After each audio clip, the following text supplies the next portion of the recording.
Netanyahu ने जिस तरीके से गाजा में बुरा हाल कर रखा है दोस्तों, मैं आपको बताऊं, एक एक वीडियो में बताऊंगा। उससे पहले मैं चाहूंगा कि आप सब्सक्राइब कर ले और लाइक करें और शेयर करना बिल्कुल नहीं भूलिएगा, क्योंकि इस तरीके से बर्बरियत हो रही है गाजा के अंदर कि एक तस्वीर मैं आपको दिखाता हूं। वो तस्वीर में देखिए कि बच्चों का भूख से क्या हाल हो गया। देखिए, हड्डी दिख रही है, हड्डी, एक जिंदा इंसान का हड्डी दिख रहा है। और जब दुनिया की तरफ से दबाव आ रहा है नेतन्याहू के ऊपर, तो वो ये पेश कर रहा है कि नहीं, कोई भूखमरी नहीं है। रिपोर्ट देखिए। And there is no starvation in Gaza. We enable humanitarian aid throughout the duration of the war to enter Gaza. Otherwise, there would be no Gazans. And what has interdicted the supply of humanitarian aid is one force, Hamas. Again, the reversal of truth. Hamas robs, steals this humanitarian aid, and then accuses Israel of not supplying it.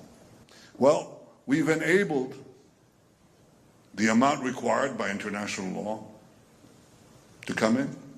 There are hundreds and hundreds of trucks loaded with tons. So far, we've supplied 1.9 million tons of food since the beginning of the war. Almost 2 million tons.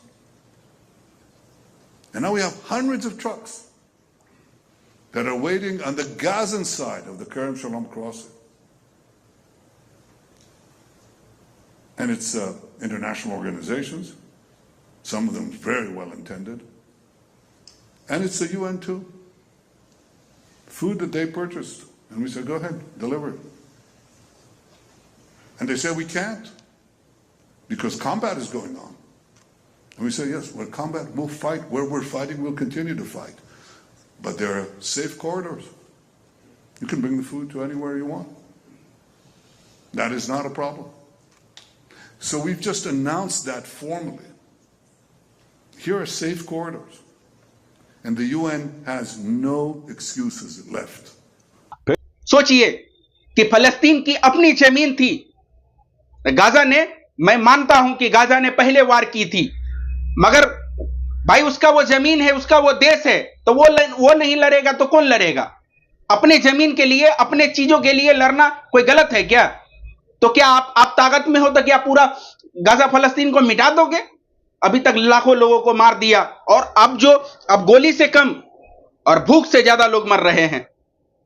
मैं एक तस्वीर आपको दिखाऊंगा जिससे आपका दिल दहल जाएगा। पूरा रिपोर्ट देखिए, पूरा रिपोर्ट देखिएगा, तभी समझ में आएगा आपको। और हमारे एक चीज को ध्यान रखिए कि जो मुल्क अमेरिका के भरोसे रहेगा, वो मुल्क कभी नहीं आगे बढ़ सकता है, क्योंकि ये अमेरिका के लोग और खुद नेतन्याहू, ये सब नाजायज औलाद है यहूदियों के। और जो कोई भी नाजायज औलाद है यहूदी का, वही मुसलमानों पे बर्बरियत करता है और मुसलमानों के साथ जाति करता है। इतनी बुरी तरीके से गाजा के बच्चों पर जब तस्वीरें मैं आपको दिखा रहा हूं लगातार, देखिए एक तस्वीर और देखिए किस तरीके से लाइन लगाए हुए बच्चों ने दाल के लिए, सिर्फ दाल चावल के लिए। सोचिए किस तरीके से जुल्म ढाया जा रहा है वहां, और पूरी दुनिया आंख बंद करके बैठी है और पूरी दुनिया अमेरिका के भरोसे है। अरे अमेरिका आज तक किसी का हुआ है क्या? ड्रम की पूजा हिंदुस्तान में होती थी यहां के कुछ अनभक्तों के द्वारा।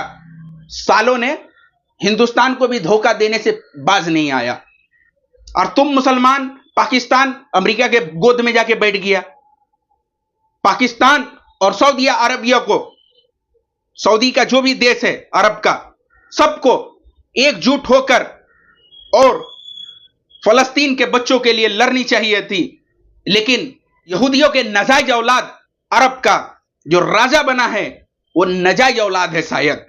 इसीलिए तो ड्रम को 200,000 करोड़ का प्लेन गिफ्ट करता है, और गाजा के बच्चों जो भूख से मर रहे हैं, उसके लिए उसके पास खाना नहीं, उसके लिए खाना नहीं, गरीब गाजा के बच्चों के लिए उसके पास खाना नहीं है। लेकिन 200,000 करोड़ का हवाई जहाज देने के लिए उसके पास था। अमेरिका में इन्वेस्ट कर रहा है, लेकिन गाजा का बच्चा वहां मर रहा है, उसका भाई, उसको ध्यान नहीं दे रहा है।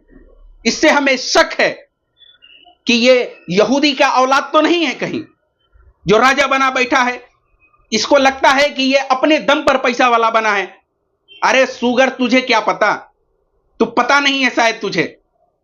इब्राहिम अलैहिस्सलातो सलाम ने अरब के शहरों के लिए दुआ किया था, इसलिए तुम आज बम बम कर रहे हो और तुम्हें लगता है कि तुम अपनी मेहनत के दम पर इतना सारा पैसा कमाए हो।